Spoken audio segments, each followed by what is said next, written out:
Okay, good evening. Welcome to tonight's shir. Thank you for joining.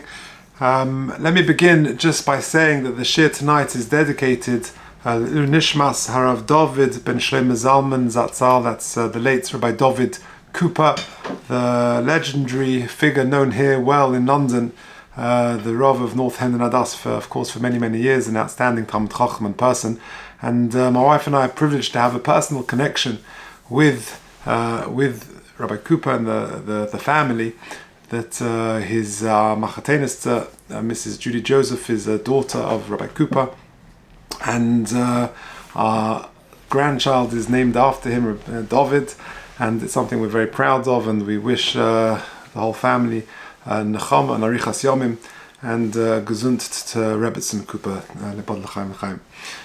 Let us begin this evening's shir, the halacha shir, which is about Gezel Sheina, stealing sleep. It's something which I've always wondered about.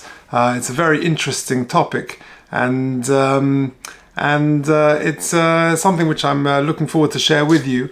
It's interesting because it doesn't really have a source in Shas, it doesn't have a source in Rambam, in Shulchan Aruch.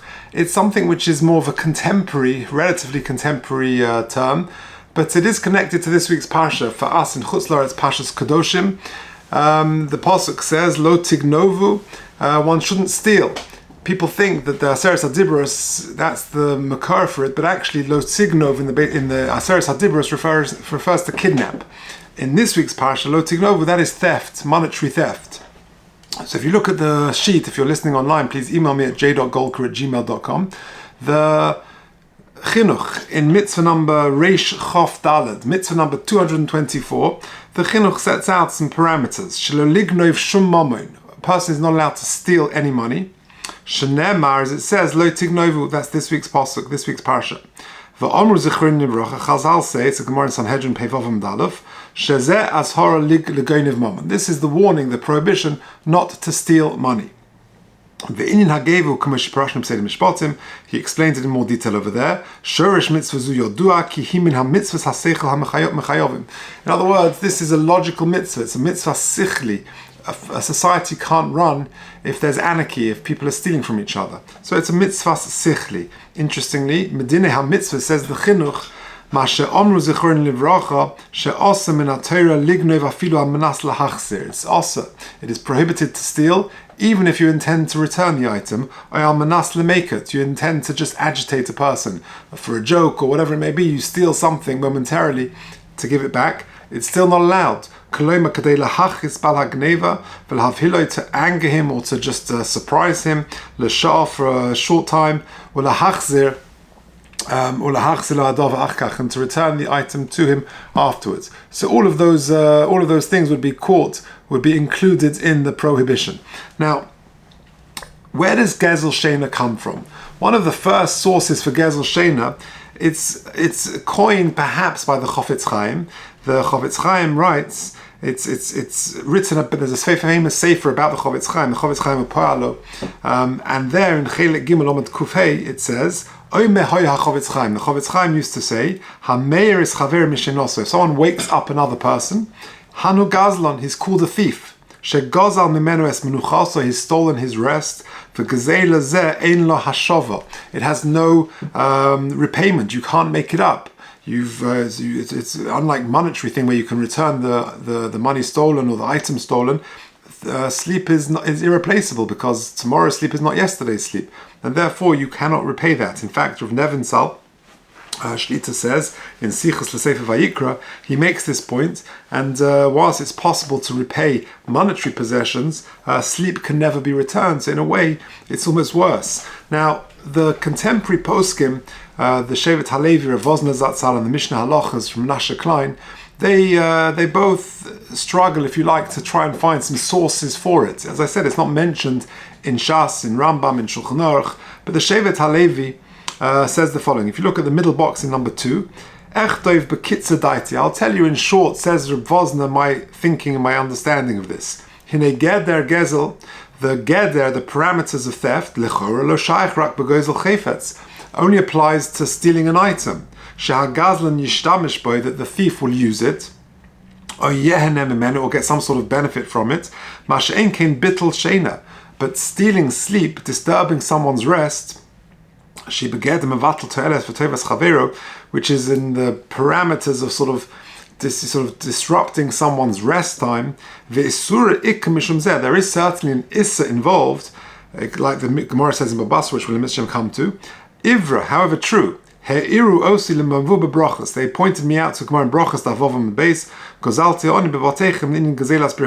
They're not saying good morning to someone, not saying hello to someone could constitute theft. So there are broader understandings of what theft is, and this could be one of them, and a sort of a broader understanding of theft, not used in its classic way. Now, the Mishnah Halachas, the Menashe Klein Zatzal, he writes in Chelek Yud Beis Siman Tov Mem Gimel, which is the third box in paragraph 2. B'dava sheshal, they asked me, Mashemug b'fi ha'olam Gezel Sheina iyesh lazeh makar. Gezel Sheina, does it have some sort of source and precedent or not? So again, Rabbi Menashe Klein tries and finds some sources to it, and just mention one or two. He says, Nira ki dova zeh makar masha omer, it's a Gemara in Brachos Yud Gimel on the base, Omer Rav Nachman l'dora avdei b'psuka kam b'tzaron tfei lo tzaron, which means, when it comes to Kriya Shema, of course, is a mitzvah saseh min Torah, to say once in the morning, once in the evening. The most important line is the first sentence, the first pasuk of the Shema. And says the Gemara over there, Rav Nachman said to his Eved Doru, he said to him, when it comes to the first pasuk, wake me up, because that's the most important pasuk. And if I'm exhausted and falling asleep, for that first pasuk, wake me up. But beyond that, if I've gone further than that and I've fallen asleep, don't wake me up. So you see there would be some sort of issa to wake someone up when it's less necessary. So the Mishnah Halachos points to that Gemara. Either way, they do seem to say there are some sources for it, although they may be tenuous, but there is no clear source for Gezel Sheina other than, there are a few that they mention, but no clear source. The Meiri says in Baba Basra that stealing sleep is a form of personal injury. Very interesting. The Gemara there in Baba Basra says, if you look at box number 3, a person in a chotzer, there's a courtyard, and there are a few houses in the courtyard, and one of the residents wants to make his house into a shop, limkares kelov, to sell items, or scherosov, or whatever it may be, l'sham, yecholim hashchenim echad mehem, one or more of the neighbors can protest, la'akev olov, v'lomar ein anu yecholim leishon mikol hanichnosin, v'hayotzim. We can't sleep, it's noisy, people are coming and going. They're purchasing items. Sometimes there are arguments, they're shouting. It's a street scene, and therefore it's busy and noisy, and therefore I can't sleep, and therefore neighbors are able to protest. That's from Baba Basra Daf Chof on the base, and the Meiri therefore says it's a form of personal injury. Moreover, it could be considered under the category of lo sonu ish es ochiv. The Shulchan Aruch says, is the bottom box in paragraph 4, the Shulchan Aruch says, also lahones es chaver, you're not allowed to oppress your friends, bein b'mekchu ben mimkar, whether it's in business matters, ve'ez mehem, and what sort of are we talking about? He's over in a lav. He's over a lav if one does that. Now, interestingly, the Sma, one of the famous commentaries on Shulchan Aruch, writes on that sif, over belav, d'chsiv chisim krumem kalametecha, etc., and it's bichlal gezela, and it's included in Gezel. So if there is a prohibition of Gezel Sheina, that could also include lo sonu ish es ochiv, which is a further prohibition. More than that, if you look at paragraph 5, the Sefer Shari Tshuva says that causing pain through speech or any sort of pain is prohibited. And the Rabbeinu Yonah writes, Hametzai kolish misral, someone who distresses another Jew, afal pishlo nichtav behoinshim ha'eleh, even though there is no specific prohibition for this type of distress, over beloisase, it could be a violation of a negative prohibition, a loisase, shenema lo sonu ish es amitov, Rabbi Sheina zichron livracha, bonas devarim hakosav medaber, it's talking about verbal abuse, upsetting, oppressing someone with words. That's a form of distress for another person. Something very scary. The Gemara says in Bab Metzia, Nun Tes Amud Aleph, all the gates of heaven are closed, that apart from those gates for people who cry out to HaKadosh Baruch Hu when they've been oppressed. Those gates are open, and those tefillahs, those cries go direct to HaKadosh Baruch Hu. Furthermore, the Gemara says in Bamtzin and Chesam Beis, in a way, the oppression verbally is worse than oppression financially, because this is physical as opposed to financial or material. When it comes to Unas Devarim, it says because only HaKadosh Baruch Hu knows if you intended to distress another person. Now, a couple of points to finish off. Number one, what about learning in a Beis HaMedrash? You're learning late at night, and the window is open in the Beis HaMedrash, or even at home, and you're learning with tremendous enthusiasm, and you're disturbing the neighbors. Allowed or not allowed? So interestingly, this seems to be a machlokus between the Shevet HaLevi and the Mishnah Halachas. The Shevet HaLevi says, if you look in box number 6, the first box, or the Inyan Talmud Chacham Stam, Shalom Beis HaMedrash, Bevadai lo hutu lo halagbia koile kol kach, he's not allowed to raise his voice to the extent ad she'afri Sheina kol halayla me'ashchenim, that is disturbing his neighbors from sleeping. Ki efshel lilmod bekol gam beli hafra. You can learn, with a kol, you can verbalize and articulate your learning. But it doesn't have to be so noisy that you're disturbing the neighbors. And certainly, he says, if there are people who are unwell in the neighborhood, you've got to take them into consideration. And says the Vosna that nowadays, by disturbing their rest, that is injurious to their health. And therefore, the Shevet Levi says one should avoid it, one should not disturb the neighbors. The Mishnah Halachas, interestingly, takes a different perspective. He says that actually there's more leeway, because learning at night is so powerful, it has protective measures, and he is more supportive of it. Of course, he says one can't do it in order to distress the neighbors. One should try and be careful. And however, Tovel of Bracha, because he is, there are benefits to learning loud and at night time, etc., etc. Okay, and that's the Mishnah Halachas in the second box in number 6. To finish with two fascinating tshuvas that I came across. One is the Derech Sicha, a tshuva of Reb Chaim Kanievsky Zatzal. The question was asked to him, a very interesting question. Look at the first box in number 7. Sheila, Bachur hoyu b'cheder shiurim. Crazy case. There was a boy who was in the shiurim. Imagine you've got a yeshiva and you've got the Beis HaMedrash, and when it comes to shir, all the boys go to different shiurims. And there was one boy who was responsible to lock the shiurim, and he didn't notice, but he closed the room and locked it as normal. However, he didn't realize there was a kid who was actually asleep in the corner in the shiurim, and inadvertently he locked this boy into the room. When it became apparent and the kid woke up, the key holder, the boy with the key, he had gone to have a rest, and he has now gone back to his dorm and he's sleeping. So, do I wake him up or not? Do we wake up the boy who's got the key in order to unlock the door to let out the kid who's now in the shiurim locked in? What to do? So interestingly, Rabbi Chaim Kanievsky says something fascinating. Tshuva. Inyan Gezel Sheina, hu chidish mi beis midrashim shabali musa. Like I mentioned before, there's no clear source for Gezel Sheina in the Gemara. There's lots of allusions and some sort of connections and sources, but no clear prohibition, not mentioned in Shulchan Aruch and Rambam. But it's, as Rabbi Chaim Kanievsky says, it's a chidish mi beis hamedrash shabali hamusa. It's something which the Bali Musa have innovated. V'hu rak inyan shel chesed. It's just an application of chesed, just like you wouldn't like to be woken up, well, you mustn't wake other people up. And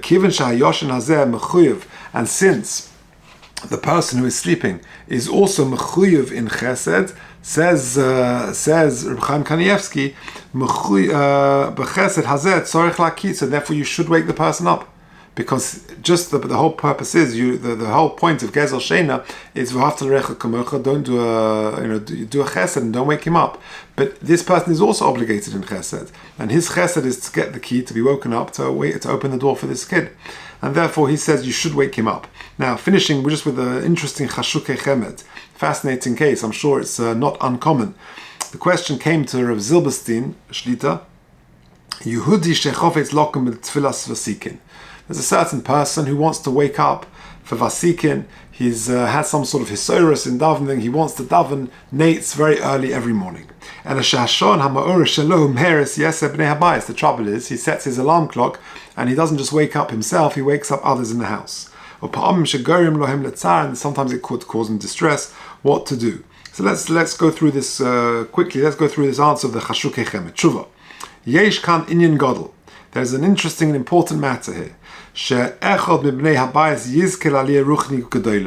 someone who has got a desire to get up early and to daven nets every single morning, it's a tremendous spiritual elevation for this person. It doesn't just impact him, but it has a positive spiritual effect on the whole household.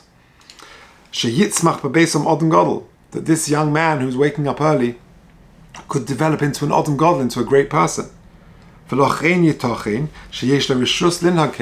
therefore, perhaps there is permission for him to wake up early. Take a look in the Sefer Chasidim, Siman Shin and Zayin, Siman Shin Lamed Zayin, Shekosov Gezel Sheina, Haben Shebol Yodei Revach. Amazing, a kid who could there could be some profit. Va'aviv Yoshein, and the father is sleeping. A business opportunity comes his way. Lomadnu medoma ben Nesina, the famous Gemara in Kiddushin with Doma ben Nesina, a delegation came to buy the stones for the Beis HaMikdash, and he was sleeping and he didn't want to disturb his father. She'asa lahera, we learn from that case, you're not allowed to wake up the father. But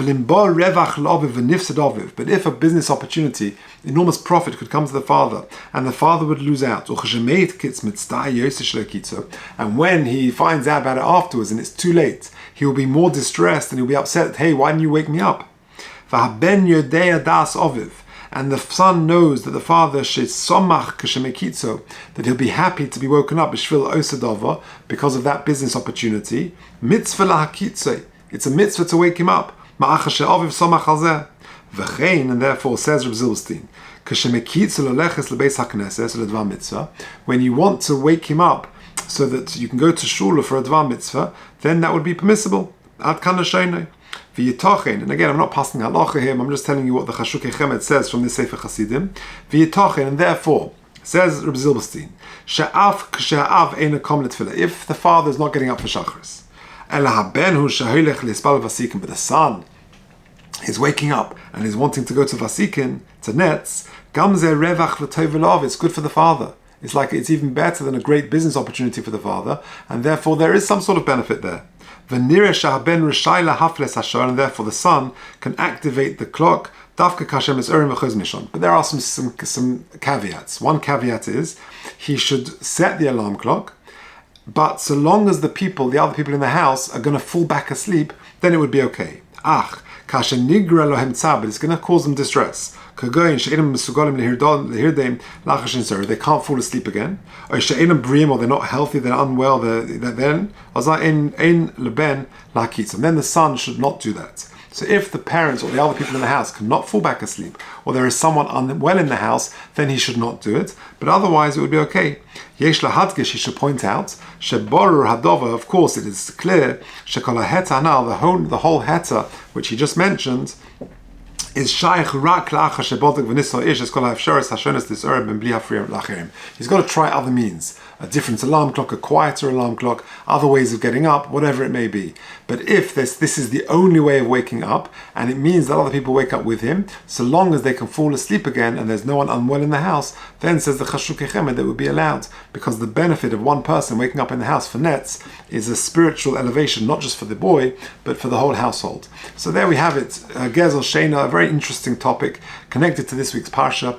Kashas Kadoshim Lo Tignovu. Of course, it refers to regular monetary theft, but it can also refer to a broader form of theft. Gezel Sheina, stealing someone's sleep, which, as we've said, has some sort of sources throughout Shas brought by the Shevet Halevi and the Mishnah Halachas, and it could include other Isurim, Lo Sonu, and other forms of causing pain and tsar, which of course are not allowed, and has some practical applications nowadays, as we've discussed. Okay, we'll leave it there. Thank you. Rabbi Golker.